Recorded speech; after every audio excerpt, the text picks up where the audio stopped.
2414 is a podcast about finding hope and common ground through casual conversation. Like the friends on the road in the New Testament, in Luke chapter 24, verse 14, we want to walk away with more understanding that leads to more conversation as the journey continues.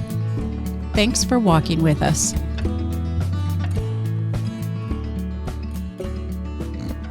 Hello, welcome. Welcome to 2414. It's a podcast about normal life and talking about the stuff that we experience along the way. My name is Dan Weber, sitting next to co-host, friend, co-worker, guitarist extraordinaire, Shane Paul Welter. Welcome, Shane. Glad you're here. That's not my middle name, but yeah. And gotta say that. Our special guest today was born a Kruse, now a Welter, Lauren, Shane's wife. Yes, thank you. Lauren. Hello. I'm glad you're here. I'm glad we're here together. You two know each other relatively well. Fairly. My guess is, though, there's still learning to be done there, and I know each of you a little bit, but not nearly well enough. So I'm looking forward to getting to know you, Lauren, more. Shane, kind of along the way as well. Friends, listeners, thanks for joining us. Viewers at home, glad you're with us. If you are part of our St. Luke's community, maybe you've seen Lauren leading music or hanging along with Shane. If you are not part of our St. Luke's community, I hope today's conversation is still interesting for you and some practice, if nothing else, just to hear somebody else's story. Get to know somebody new, practice for a small moment that we have here together to remember that life isn't always about me, but there are other people. So as you hear some of Lauren's story, maybe it will inspire you to get to know people around you. So Lauren, welcome once again. Glad you're here. Thank you. Thanks for having me. So as always, we like to do lows and highs, just sharing the joys and challenges of everyday life. It could be from today, could be from the last 5 minutes while we've been pushing buttons and trying to get this thing going. Could be from the last day or week, whatever you want. And then the question of the day to share a little bit about life. If you could only have one dessert for the rest of your life, Shane, what dessert would you be willing to eat for the rest of your life? Like, that's hard. How I know we are a cutting edge kind of show. We've got all kinds of gotcha questions, and we really like to have our people sweat it out as they answer all the hard questions about life. So, Shane, highs, lows, and you only get one dessert from now until the Lord comes back. What are you having? All right. So, lows started off. Last night, Lauren and I went to work out, and there was a Pokemon Go raid at the gym, and it was one of like the top tier like hard ones. Like you can't do it with two people. So we're like, oh, let's just click on it, see if like there's anyone in there. And there was like a group of people in there ready to start. And we clicked it and we joined, and the countdown's going like 3, 2, 1. Then you're mashing your phone like crazy people. Pokemon Go. Well, I'm mashing it. Okay. Lauren's what? Distracted? Lauren is too. Oh, okay. But I'm mashing the button, knocking out, defeating the Pokemon, dude. Yeah. But my phone isn't like responding. Oh, it was frozen. Oh no. So I was like, you're worthless. It's just, yeah. So I was like, okay, well, I restarted the app. It's too late. And normally there's like a rejoin prompt if you leave the raid, but there's nothing. And so I just see this group of all these people catching this really cool Pokemon, and I'm just sitting there just crying. So to add insult to injury, were they fine without you? Yes. Yeah. Yeah. So like you weren't even going to contribute anyway. No, I would, but I was gonna. You didn't get to reap the spoils then. No, I didn't reap the benefits. But we were there to work out, so that put me in like an angry mood. So I was like, does that help your workout then, or does that? Well, that was the idea. And then we went to work out, and I just felt so like pathetic. You were defeated. Yeah, and like I felt like it could have like been lifting a paperclip and struggling. I just was like, it was just a miserable end to my day. So you went from defeating this Pokemon Go creature and being a big boss to being defeated and getting a kind of weak workout. Yeah. And it was just defeating all around. Lauren, was your workout the opposite of that? Since you reaped the rewards of your Pokemon Go raid, did you also kind of reap a good workout out of that in victory? I actually did. I went up and weighed a couple times and was feeling pretty good. All right. Saw Kat Johnson at the gym yesterday. Former guest of the show? Yes. Yeah. She's awesome. So it was cool to see. And her whole family too. her mom and brother That's too. Awesome. That's awesome. So Shane, your low was you missed the raid. You got a weak workout. Yeah. Okay. And I was just in a really bad, grumpy mood. Sorry, Lauren. And I brought the whole mood down. Also, let me interject real quick here. Pokemon Go is a game on the smartphone that came out in 2013-ish? 12? 2016. 16? Okay, years ago. It's not formally a cult. It's just a video game activity. I had never played it until I met Shane, and he's drinking deeply from the wellspring that is Pokemon Go. And my kids have a friend who got them addicted via the paper analog cards of Pokemon, and so I have been playing. Do you call it playing?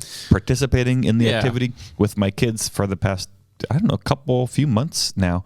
And so I know some of the lingo, but if you had said any of those sentences 6 months ago, Shane, I wouldn't have a single idea what you were talking about. You would have made fun of me. Oh, for sure. And I may or may not be doing that right now inside. No. I feel like I'm in the club now. So listeners, if none of that made any sense to you, no children, creatures are being harmed or captured. This is all ethical. It's farm fresh. It's video game. Yeah, it's just a game on the app that involves a lot of poking and swiping and swirling of fingers on a screen. If that did make sense to you, find me on a Sunday morning. Do you want to say your trainer code over the air here? We'll put a link. No, I think it changes each time or something. I don't know. Yeah, I'm beating around the bush too. Lows, highs. My brother, younger, kind of adopted-ish brother had adopted-ish. Well, he's not like adopted. We just kind of like brought him into the family. Okay. So, well, that sounds like a whole other episode, but probably please continue. But adopted-ish brother. My brother Duran, he had his child, Amaya. Yay. Is that her name? Mm-hmm. So Amaya. Amaya Jane, AJ. Yeah, Amaya Jane Petrie. So AJ Petrie. So it's really exciting. That's a strong name. Yeah. So we'll get to see her this summer. So that's exciting. But I could go more into it. I've talked too much. Dessert. Yeah. What dessert are you having? I normally I would want to give like some kind of smarty pants answer where like, all like the nutritional substances are in this dessert, but I'm not. I'm just going to go zingers. Hostess zingers. Is that the rolled up one? No. It's Twinkie on steroids. That's the best way I could describe it. Ooh. So you know what a Twinkie is? I am familiar with the Twinkie. It's just that with frosting on it. On top? Yeah. Ooh, okay. Is it like it's got like ridges? Yeah. It's kind of like, it's like combed. Yeah. It doesn't, they taste like addictive. They're so good. Have you ever had zingers instead of a birthday cake? No. Maybe it's a no, good idea. Write this down. This is free. All right. So zingers. Zingers. Okay. Yeah. So, all right. I've talked way too much. Pokemon Go took up time. Well, by the way, that's what it does. That's all it does. It consumes time and battery life. Brings us together. And it brings us together. It's bringing the people together. Oh, yeah. All right. Well, my name's Dan. Low for my life this week. It's kind of related to a high. I got to go to New Orleans, Louisiana for a little business work trip. Mm-hmm. And my low is it's a long flight. I mean, partly the highs, it was a direct flight, so it didn't take forever. Flight. Yeah, direct flight. I think it was like 4.5 hours there, maybe 5 hours coming back. Yeah, it's long. So that's long, and it was great. I had an aisle seat both times. I had nice people next to me on the first flight. I had the middle seat open coming back, but it's just a long time to be crunched in. What do you do to fill your time? I mainly reading on the way out. So. My big brother got me a book on large print Bible. No, that's my father-in-law got me that. Oh, I forgot the exact title of it, but it's called like Bitcoins, Blockchains, and Basics of Cryptocurrency. Sounds exactly like you. So it's fascinating about how not just Bitcoin as a business or even cryptocurrency as like a specific thing works, but a little bit started broader of here's how banking works, and here's what money is, and the idea of money. And it leads to much despair. I'll say that.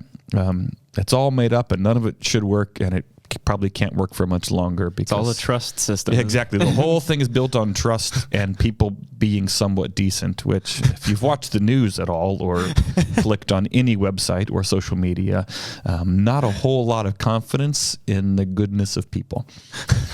So you're in a chipper mood. So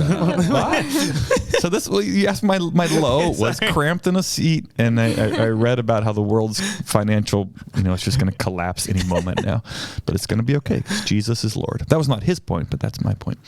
So I read a little bit, and I also watched miscellaneous stuff on Netflix. I can't even remember anything. Downloaded just a bunch of stuff, and all right. So a lot of them I start with like 10 minutes. I'm like, that's dumb. See what else I got. So my high is enjoyed New Orleans. Got some beignets, the like fried donuts with an obscene amount of powdered sugar on top. From the like source? Café du Monde. Yeah, that one. Yeah. I don't know if you have to say it like super Alex Trebek authentically. Café du Monde. So we went there like at 11 o'clock at night or 10:30 at night and got... Other people got coffee. I was like, you are crazy. Some people are built different. Yeah. Some of us need sleep. Otherwise, we get even grumpier. So being New Orleans, great food. That was a high. And another high is I went for a couple good runs this week in the muddy woods. So Dash Point State Park here in Western Washington. Trails are beautiful. The leaves have been kind of ground into the earth, so they don't conceal as many rocks and roots, which are tripping hazards. So I can see where I'm going. That feels good. And it was fun to just go squishing and sliding through the mud. I didn't fall, but I almost did several times. So it was an adventure. Like going downhill, I'm kind of like, I'm in control, but also not a whole lot. So did you take the maintained path or like the off-road? I always stay on the path. I mean, like a Dash Point has like two paths. No, I took the more rugged areas typically. Okay. So that made all the difference. So yeah, the two paths diverged in the woods, and I took the muddier of the two. But staying on the trail because that's good trail etiquette. Leave no trace. That's true. Stay on the trail. So that's some high there. So your dessert. Yeah, I didn't have an answer in mind when I asked the question, so I'm not sure if this is a legitimate answer or not. Okay. But my answer would be ice cream. You got to pick a flavor, though. Is that too broad? Yes. I was going to do ice cream, too. He won't let you. Now you have more chance to think about it. Okay. Well, you got to be specific. All like, right. like ice cream. There's no such thing as ice cream flavor. Like, there's a flavor. It's just it's cold. All right. Cold flavor. I wasn't prepared for that follow-up question. If I had eat only one dessert for the rest of my life, I think it could be vanilla ice cream then.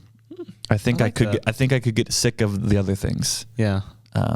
So I don't typically eat vanilla ice cream unless it's maybe like a French vanilla or vanilla bean, something with a little punch to it. Richer. Yeah. Yeah. Which I like many ice cream flavors, so I don't prefer vanilla. So if you're listening to this, go, I didn't know Pastor Dan just loves vanilla ice cream. I don't. I love ice cream. Mm-hmm. And if I had to eat only one ice cream forever, I think it'd probably be vanilla. All right. I like that. All right. Good. Lauren Kruse, now Welter. Welcome to the show. Glad you're here. Thank you. Lows, highs from the last, how long are we doing this? 12 minutes? Yeah. Or last hour or day or week or month?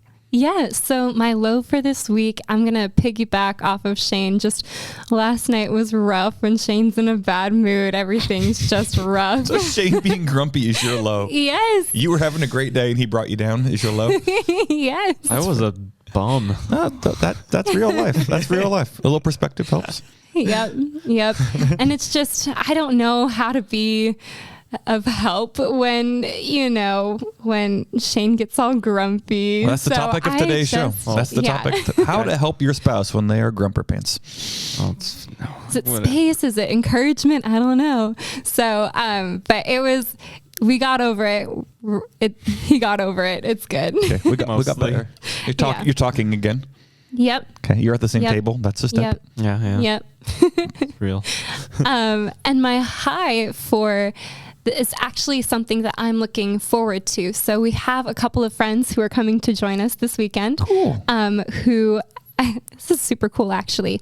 So it's a couple and they're married, and we got to hang out with them at the YFM retreat in. What is YFM? Coeur d'Alene, Idaho. So that's the Youth and Family. Youth and Family. Yeah. Okay. So Youth and there's an M. Youth and Family Ministry Retreat. Yeah. Okay. So if you work with youth and family in your ministry, this is a retreat. Okay. Yeah. Yeah. So that's where you met them? Long story. So yes, but also no. So sounds made up. So their names are David and Kate, and Shout out. I know. So found out that David and I actually went to a camp in northern Wisconsin called Camp Luther when we were in middle school. And so here we are, like 10 years later.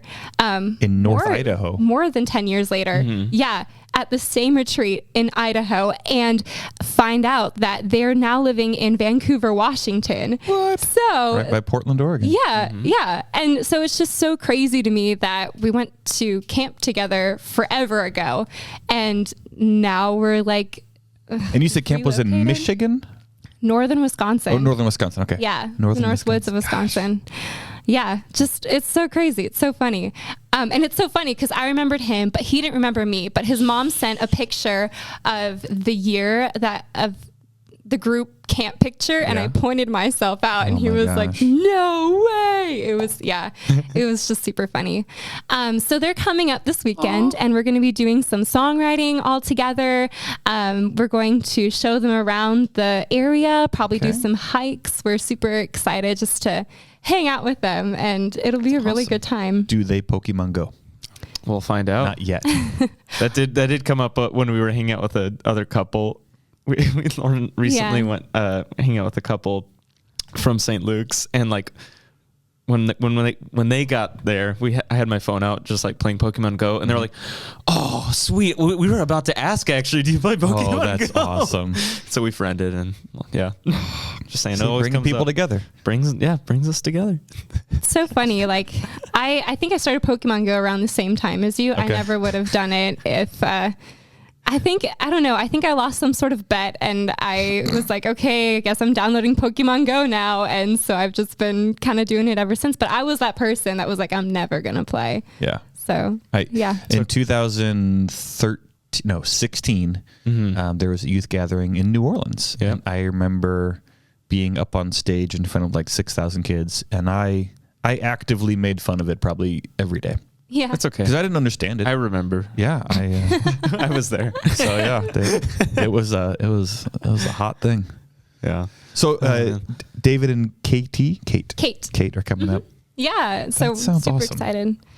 Yeah. And your dessert of choice. Yeah. If you could only eat one dessert, and apparently we're looking for some degree of specificity here for the rest of your life, what dessert are you going to embrace at the expense of all others?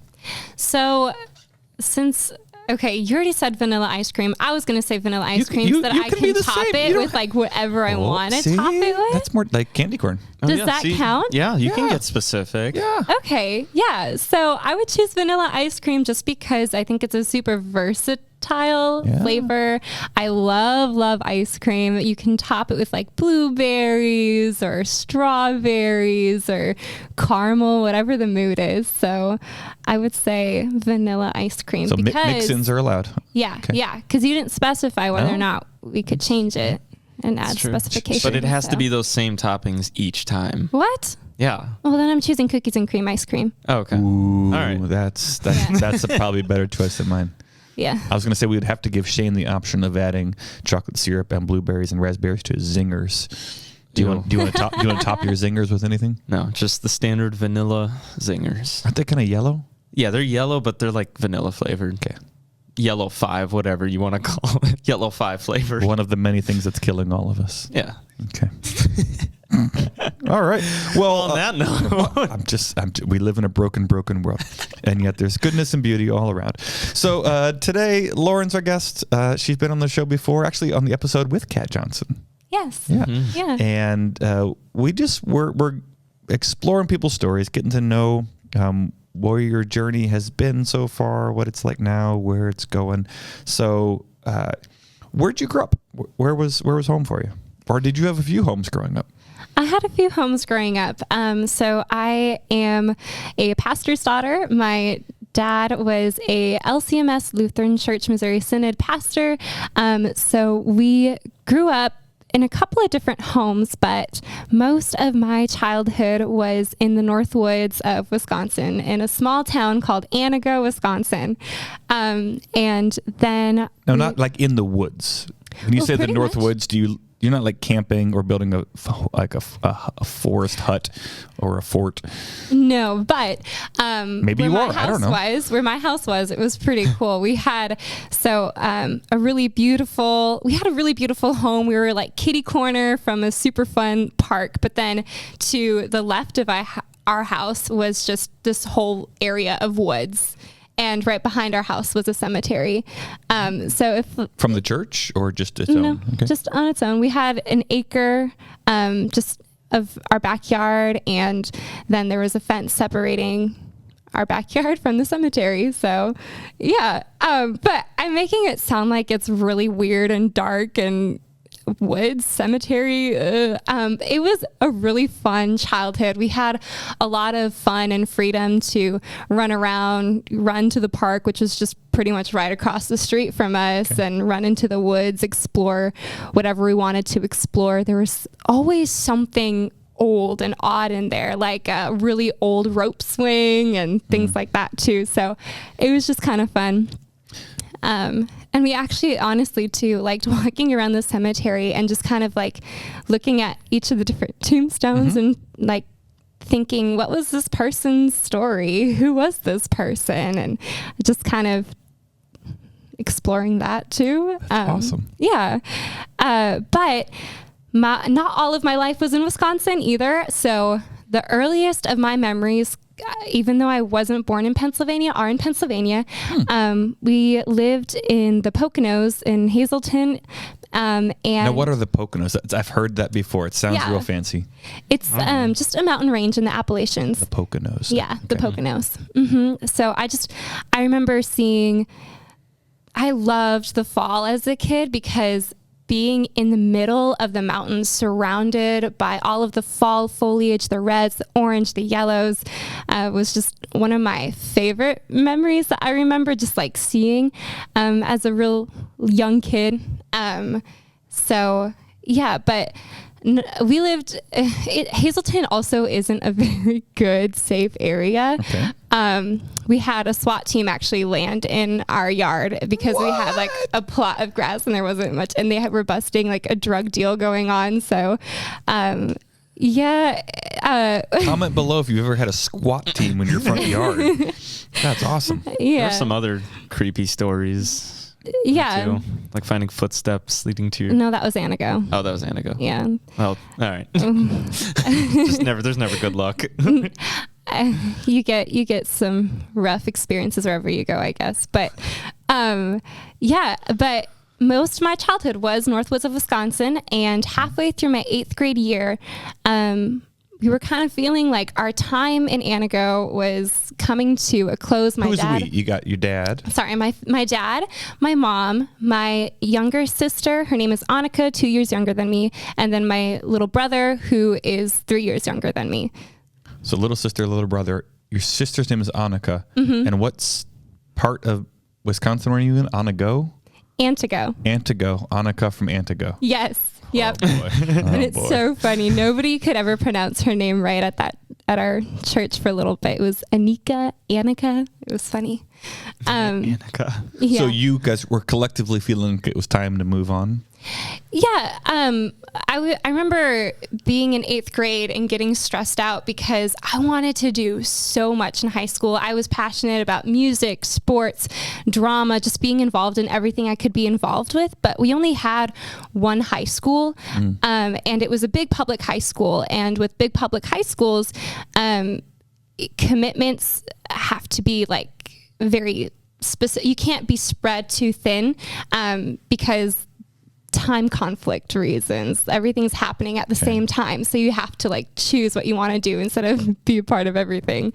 And I just remember thinking, I don't know what I want to do, because I want to do sports, but I also want to do music and I want to do theater. And around that same time, my dad was starting to get a couple calls. And so we checked out a few churches together, and finally he accepted a call at St. Paul's in Grafton, Wisconsin. Okay. Which is a suburb of Milwaukee, I would say. Yeah. It's like 30 minutes away from Milwaukee. 30 minutes away from Milwaukee, 10 minutes away from Concordia, Wisconsin. University. Yeah. Mm-hmm. And it felt right. So halfway through my 8th grade year, we packed up our stuff and moved to Grafton, Wisconsin. I graduated with a class that I did not know very well. From middle school or high school? Middle school. Okay. Mm-hmm. Yeah. I don't know that we had middle school graduations, by the way. I think high school was the first time I graduated. I'm that old. I did. Sorry to interrupt. That threw me off. I'm like, what do you mean you graduated? Like you skipped 6 years or 4 years? Oh, I know you I did, but I know that was just, at least I went same thing, went to like a small Lutheran elementary and like you had the graduation in the church on like a Saturday. So you graduated middle school not knowing too many people.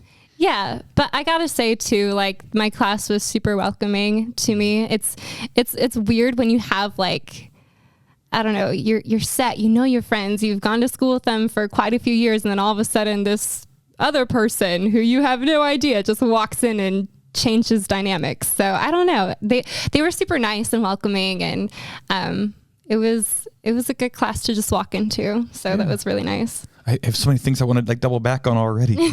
So you mentioned music and theater and sports. I've seen and heard you lead worship and perform. I've seen you in the fall show here. I don't know what sports you played, or were engaged in. Yeah, so the sports that I did up until high school was volleyball, track, and basketball. When I got into high school, I realized I didn't like basketball as much as volleyball and track. So I stopped playing basketball in high school, but I continued with volleyball and track, went to state for both of those in high school, which was a super fun experience. And they're just awesome sports to do. But I love to have fun. I love games. I love being competitive. And it's a fun time. We're very competitive. Yeah. Now, other thing I want to really ask about. So I have 3 children of pastors who have a pastor for a parent in my own household right now. Yeah. Which I imagine many professions have certain like blessings and challenges for the spouse or the children. But my dad is not a pastor. So I don't actually know what I'm maybe putting my kids, like exposing them to or putting them in danger of, or what the good things are. My wife, Charlotte, her dad is a pastor, and both of her grandfathers were pastors. So she's like, she gets the life, and I'm just sort of looking out for myself, and my kids are just along for the ride. So I don't know, what was your experience might not be like anybody else's, but what was it like for you, if you're able to share kind of joys, challenges of being a pastor's kid? Yeah, so I'll start with some joys of being a pastor's kid. Some of my earliest memories are like in the church. So having just a strong foundation of just knowing how much Jesus loves me. And I think a lot of that came into the home too. My parents were always so super intentional about making sure that each of us knows Jesus and how much he loves us. And like, I remember my mom taking us on walks and telling us asking us, what do you think is pretty? And I would point out a flower and she's like, yeah, and Jesus made that for you. He loves you, that kind of thing, you know? But I really loved being surrounded by so many loving and caring people.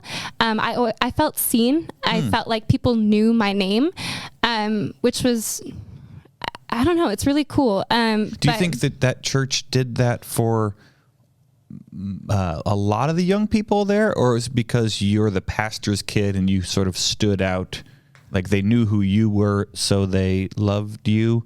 Or is that something that church, you think, just kind of took care of all the young people there? I think that church did a really good job of taking care of all. I mean, I don't know. I don't know, because I was a kid and I just don't know what they were intentional about. I just knew how I was treated, how my siblings were treated, really. And I had a couple of friends too whose parents were also on the church staff. So I don't know. It's hard to say, but they were super warm and welcoming to me. But with that said too, and maybe this is part of being an oldest child, I put a lot of pressure on myself. I felt like because everybody saw me, because everybody knew me, everybody was watching me all the time, and I had a lot of eyes on me, and hence there was a lot of pressure to just always do the right thing, to match my clothes right and all of that too. And so firstborn and pastor's kid, so like both of those probably put a lot of pressure. And I mean, every kid kind of grows up with a little bit of bullying here and there, and I did experience some of that too, but I really do I mean, my family is great, and I always felt super loved at the end of the day. So I'd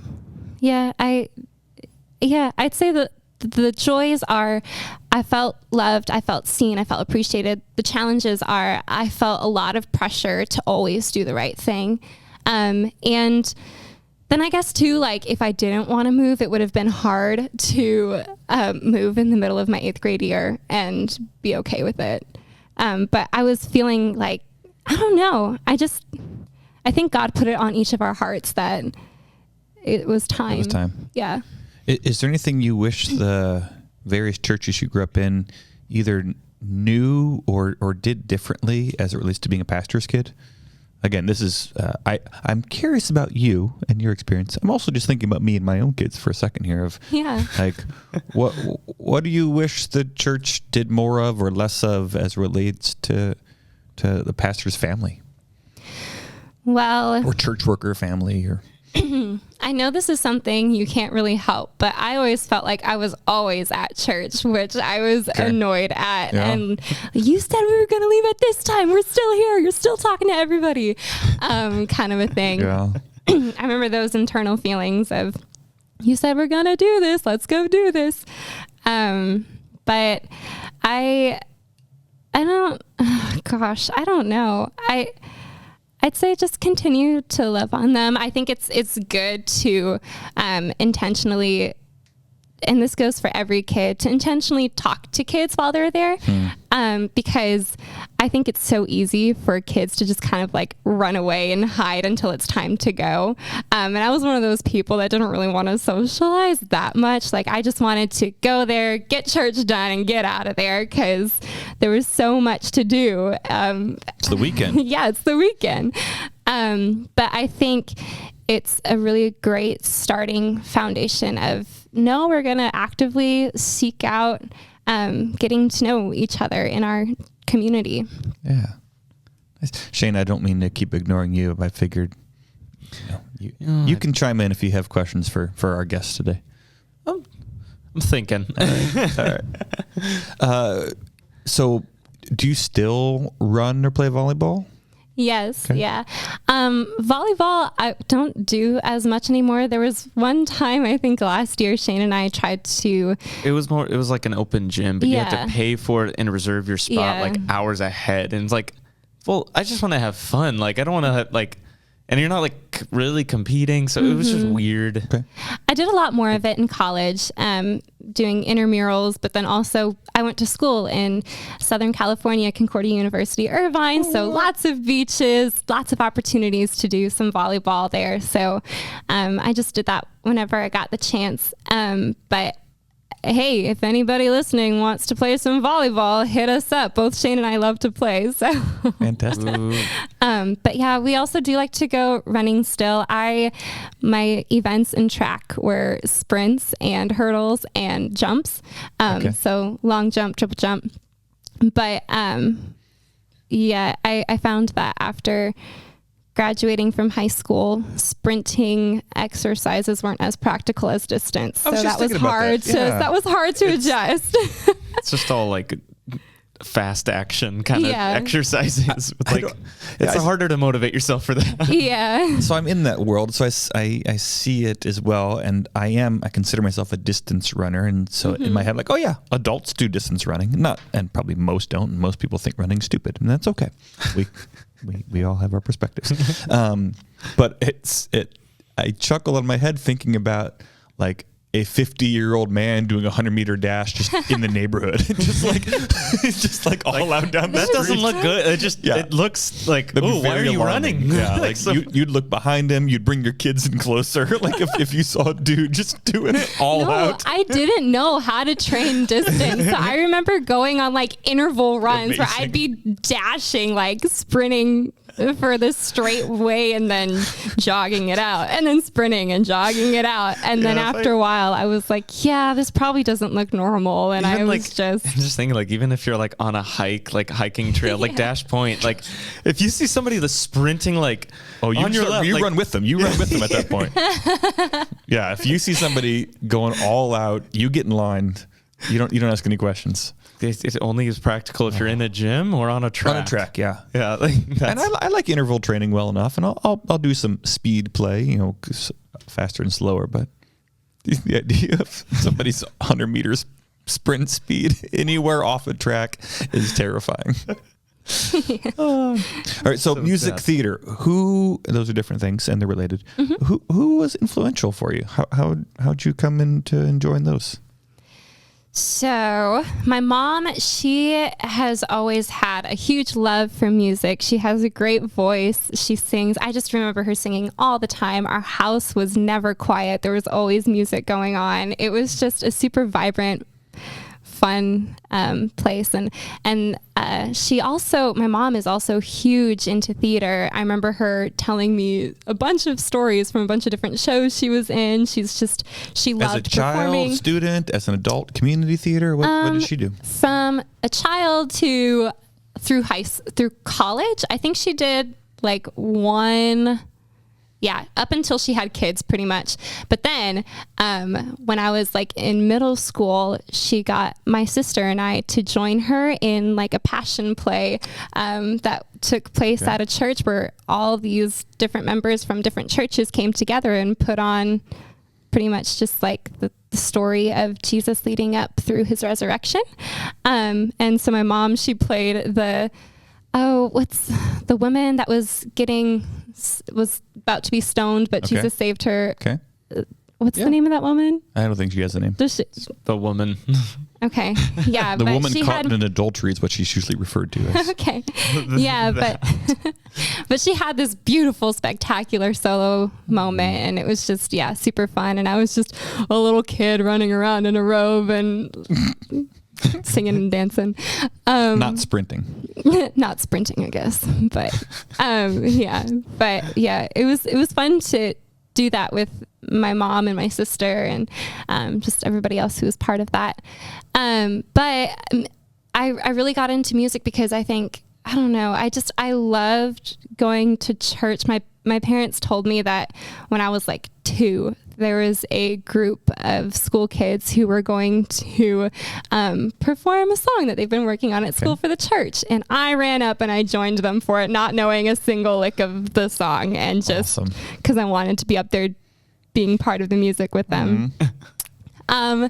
So I think going to church and being surrounded by music, being at home, being surrounded by music. I watched a lot of Disney and Barbie movies growing up, and I pretended like I was one of those princesses and would sing those songs and stuff too. So, and then my parents saw how much I loved music. They signed me up for piano lessons. I learned how to play piano. And as soon as I could, I just started creating and writing my own songs. And I did marching band in middle school. I played percussion and was first chair in that. And then I started teaching myself guitar in high school and decided that music is what I want to do for the rest of my life. Okay. So, Fest, when you were in high school, what are very large and like thriving high school in Wisconsin? It was only 150 kids. What were you involved in then? So in high school, I was involved in every music thing I could be in. I was involved in theater, volleyball, track, and student council. Am I missing anything? Shane and I went to high school together. We're high school sweethearts. Yeah. And so that's why. All right, I want to let your throat give a break for a second. Shane, how did you and Lauren meet? We met through You can correct. Take notes as you need to. So we met mostly, I'd say, in a class called Praise and Worship. So our school had chapel each week, 1 day a week. And there was a class for the students who led the music for chapel. Okay. And they turned it into a class where you practice music, but you kind of like learn about, planning. How to worship lead too. And Yeah. So all those facets, I don't know. So yeah, we met through that, but then we were also both involved with everything. Mm-hmm. So we also were in the shows together. We also were in track together. Choir, student council later. So yeah, we were in a lot of the same things, and basically at some point I just slid into Lauren's DMs, yeah. Which is slang for I texted her or okay. I messaged her Thank on you Instagram. for translating for me. Yeah. And it kind of just, things went on from there. Lauren, as you went to college, you studied music, is that right? Yeah, studied music and minored in business. So I don't consider myself especially musical. I enjoy music, and I can fool kindergartners with a couple of different instruments, but beyond that, it's just a facade. I imagine the industry or the business of music is very different than like playing music, which is itself different than music theory. How do those mix in you? Do you have a passion for some more than others? Do you have an aptitude for some more than others? So my passion in music is songwriting and performing. I love those. Okay. Those are my passion.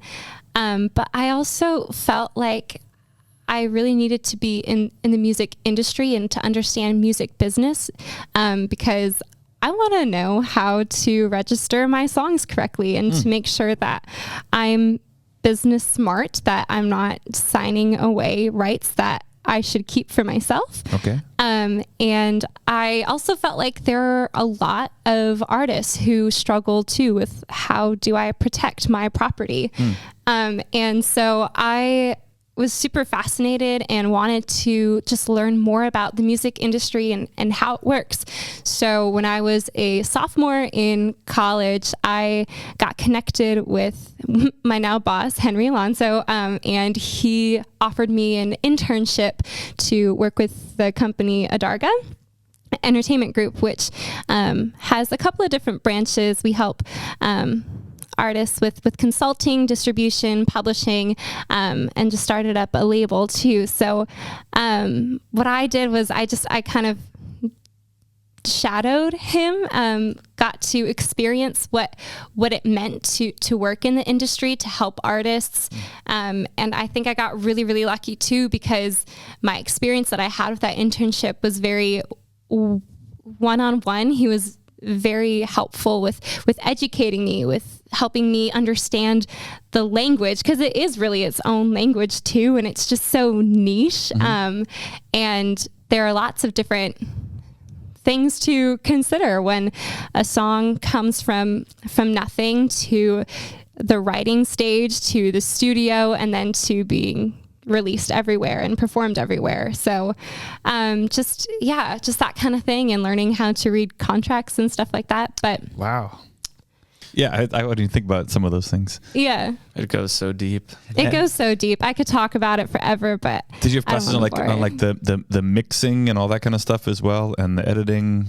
Yeah. So, I mean, my emphasis in my music degree is commercial music. So what that entails is songwriting, arranging, music technology. So learning how to mix, learning how to produce a song, how to mic up instruments and record stuff, and just contemporary music theory too, because when composing and arranging, just there are certain criterias of do's and don'ts that you have to know too.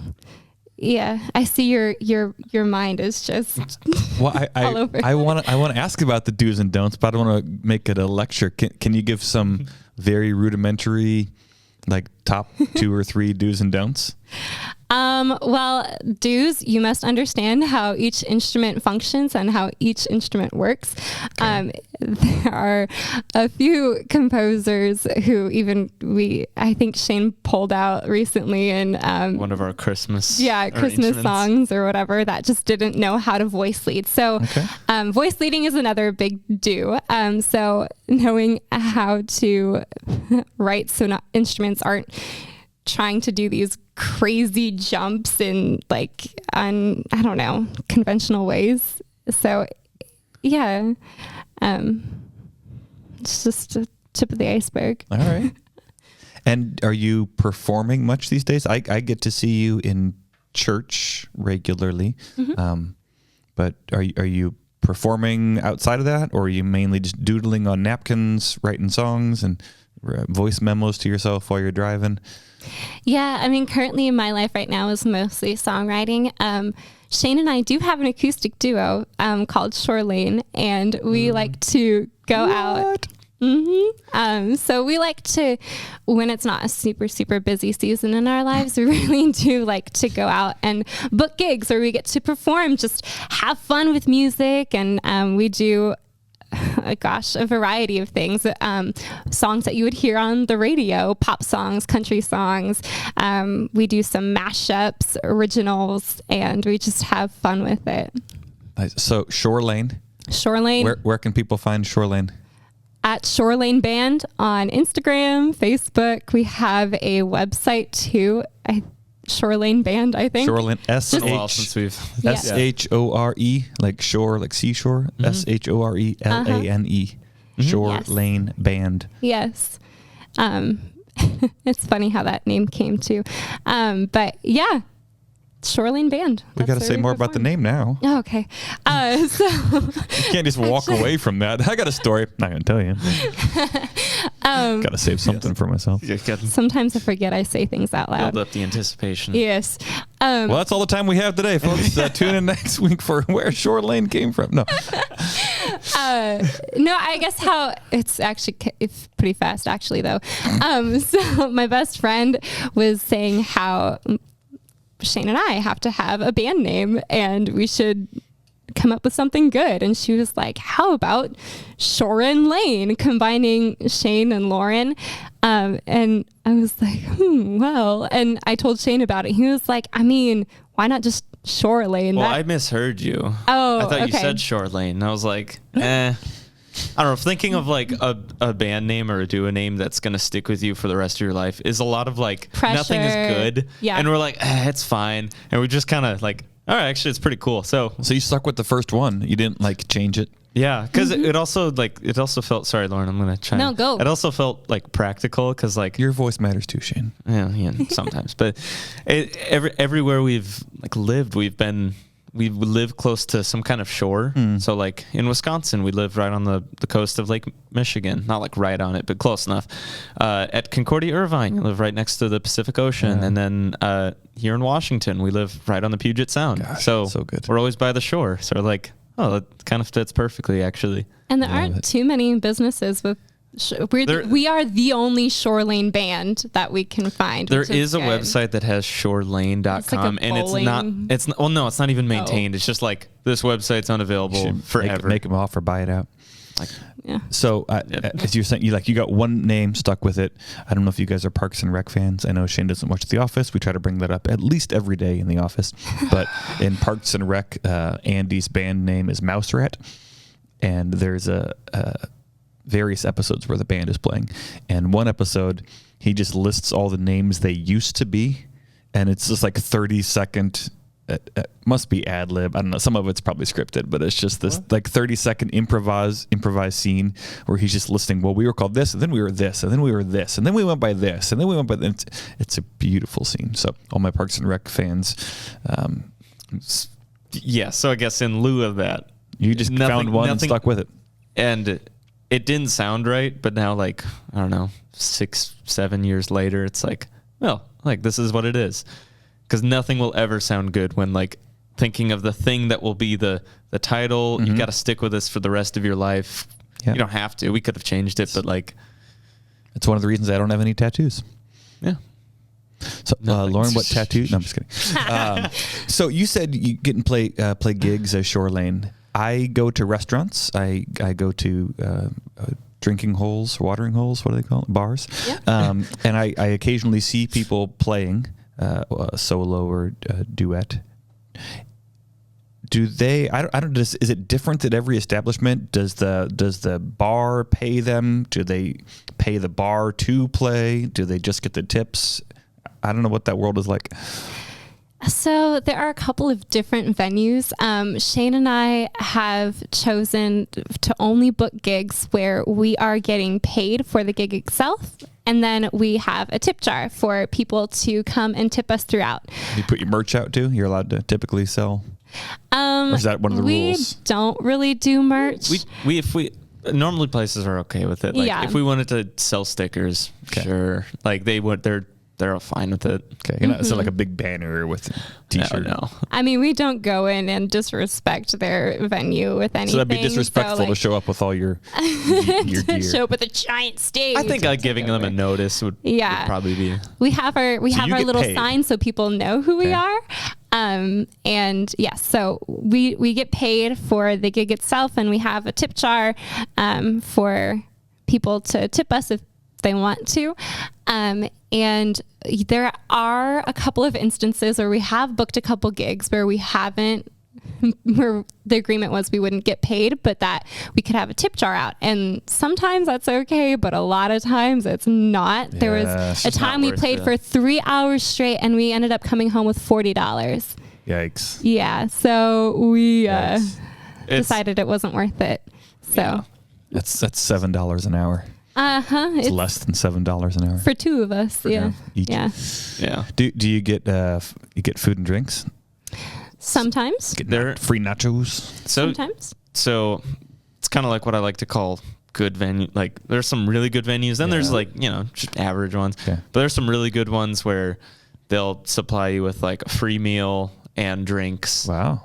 Or a drink. Yeah. Or a drink. Mm-hmm. One of our favorite ones though was just like. It was a 3-hour gig with like 2 15-minute breaks. Mm-hmm. We got paid for it. We got tips, and it was kind of like open house. Everything's on the house. Wow! It was. We were like, what? And they treated us well. Everyone was like, all the listeners were really good. Like it was like a perfect.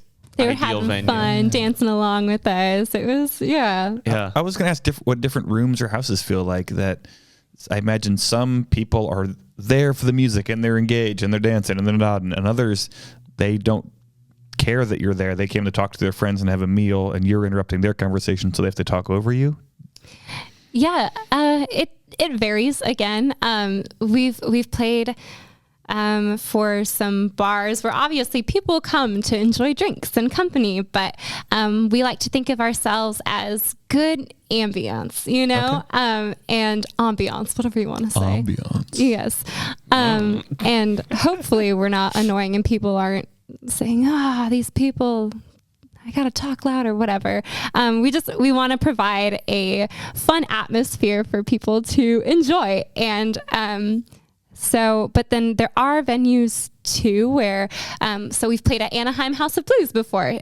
So that's definitely a venue where people come to listen to music and just be there and enjoy. And we do love that because it's a great time to just kind of showcase our music, but then to also perform live is something that's so special because there's a connection that happens that you don't get behind a recording booth. So it's just, that's super fun. We've done like a 4th of July show where we just played on a stage and people plopped down on their lawn chairs and just hung out with us too, and that was fun. Do you play guitar in a lot of these gigs? Because I think I've only ever seen Shore Lane perform a couple times, and I think you had a shaker maybe once, and Shane had the 6-string. Do you ever do the music part of things? Sometimes, not so much, because I think once Shane's calluses are built up, he's just on a roll. But if I do perform with the guitar, it's normally for an original song of mine. Shane is better at guitar than I am, so it just sounds better. We're also working towards kind of like where we each have an instrument, but that requires practice. And recently we've kind of just been so on a roll of our current repertoire. Yeah. Like, I was just curious. Yeah. And I do love using the shaker too, just because it's such a small instrument, but it adds so much. So we do throw it in quite a bit. I don't think people realize the shaker does require like talent. like people think like, oh, anyone can use a shaker. No, not anyone can. Different rhythms, different sounds. Like, rhythm's such a big part of it. We are researching to get ourselves our own keyboard too to take to gigs, hopefully. So yeah, I was in New Orleans. I mentioned that earlier. It's one of my highs or lows, both. And we went to a little Cajun restaurant, and they had some live music with a band. One person had the accordion, so live accordion gig. It was actually pretty good. Was it good? Yeah, it was good. That's so fun. It's a little Cajun party down there. Not that we're too deep into this episode, but I figured it'd be nice to ask Lauren, what do you do for a living? Oh, what do I do for a living? Well, my daily job, my full-time job is a music publisher. So what I do is I make sure that artists' works are all registered correctly on all the different platforms, that they are receiving all of the different royalties that they should be receiving from their songs. So I coordinate with all these artists to create their catalogs so that we can make sure that we are keeping track of what they need to be collecting. Now, do you have to do like legwork to make sure they didn't rip it off from somebody else? Yeah, I mean, we do have to definitely check out agreements. So I do a lot of communication with like other publishers as well, just to work out any conflicts or overlaps with different percentages to get them resolved so that everybody is, so accounts aren't on hold and things like that. So, and just working out like how to, just talk through split sheets with artists to help them understand, if this person signs this, that means this, and that kind of thing. So say more about split sheets. If this person signs this, that means this. So one of the agreements that is often used in writing a song is a split sheet. So a split sheet pretty much assigns composers their percentage of how much of the song that they wrote, but then also how much publishing royalties that they should be receiving. Okay. So Shane just added the opening line for the chorus. We'll put his name on the song, but he gets 5%. Sometimes, and sometimes those percentages are agreed upon before entering a writing session. So everybody agrees before we get into the room, we're going to have even percentages, so that when we start writing, everybody is writing what's best for the song and not for them themselves. Okay. So it just depends, honestly, artist to artist. Perhaps an artist has a whole song already ready, but they know they need some tweaking. So then they'll have somebody else come and help, and then. Okay. That's really interesting, because like if you have like a room of 4 people and you like it's equal percentages, you could cough in the room, but that could have sparked an idea, and like you get 25%. Like Nice. You contributed. Like, it's just part of the thinking, the thought process of the whole song. Just being there is just kind of saying, like, I don't know, it's from what you've told me, Lauren, like being there present, like you're part of it. You're part of it. Yeah. Part of the creation. Which is true for so many things in life, isn't it? I work at a church, so I go to church all the time, but show up on Sundays. You're part of it. Even if you're just humming along quietly and you're not speaking up, your presence in the room affects the whole room. Yeah. Show up for things. You're part of it. That matters. Yeah. And that goes back to my little kid self who didn't want to be in the church, who just wanted to run away. Like, my parents really tried to make me socialize with others and just... Oh, full circle. I know. Full circle. Look at that. Lauren, this has been nice. Yeah. Go ahead, Shane. Well, Howard, you've had mine's part of a closing thing. Please. Well, anything you wanna plug while you're on the show, Lauren? Well, I have released some music, so if you're interested in checking out some music, Different than Shore Lane? Different than Shore Lane. I've released stuff solo, and I go by my maiden name, which I'm just keeping my artist name because it's a lot to change. Lauren Kruse, Kruse. In the past year, in 2022, I released my very first EP called Tea Talk. Self-wrote, self-produced. So it was a super fun accomplishment. Tea, like the drink, TEA? Mm-hmm. Yep. Talk. I thought about using it for the intro of this, but I don't want to. All the royalty stuff. It's so much work. Too complicated. Yeah. Mm-hmm. So Lauren, Lauren, Kruse, Kruse. Yeah. Released EP called Tea Talk. Where can we find Lauren Kruse's Tea Talk?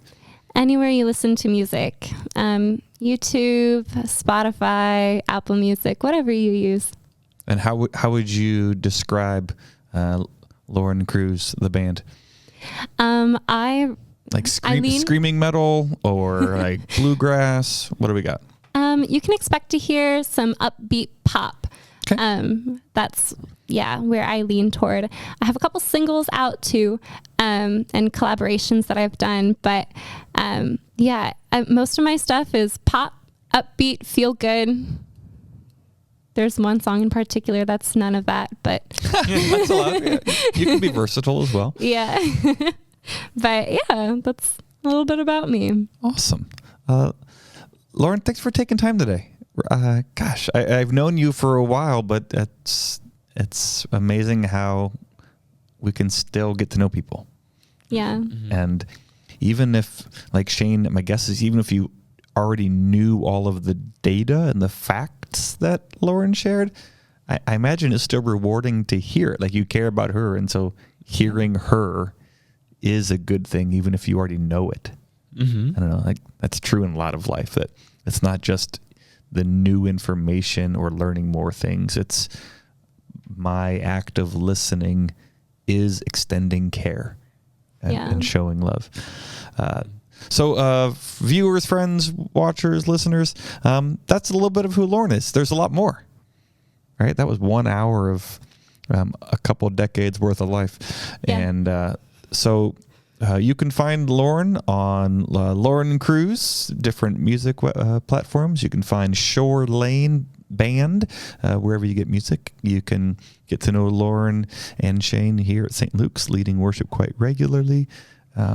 You can Google Shore Lane in the greater Puget Sound area and see if they're gigging anywhere. Do you have any upcoming gigs you want to let us know about? Or our first TBD? one is St. Patrick's Day that March we have lined 17th. up so far. Okay, we got a month and a half till that. So Yep.